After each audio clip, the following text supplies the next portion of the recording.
pourquoi j'ai décidé de faire partie du comité de soutien des féministes pour une Europe solidaire. Parce que je pense qu'il faut faire entendre la voix des féministes, hommes et femmes, dans ce débat sur l'Europe. J'ai toujours été une féministe européenne, pro-européenne, parce que l'Europe a vraiment assuré la promotion de l'égalité entre les hommes et les femmes dans le domaine professionnel. Et donc, d'une certaine manière, je pensais qu'on était protégé par l'Europe.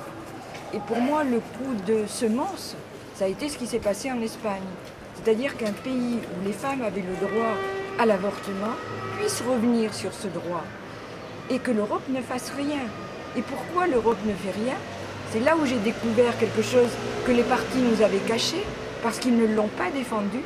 C'est qu'au moment du vote de ce qu'on appelle la Charte des droits fondamentaux, qui est inclus dans le traité de l'Union européenne, eh bien les droits sexuels et reproductifs, c'est-à-dire le droit pour les femmes de maîtriser leur sexualité, y compris l'avortement, n'est pas inclus dans ces droits fondamentaux. Ça dépend de la bonne volonté des États.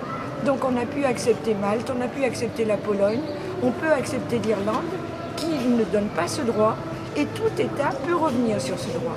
Donc il est temps que la voix des féministes se fasse entendre pour que sur ce qui est fondamental, eh bien, on n'oublie pas l'essentiel des femmes.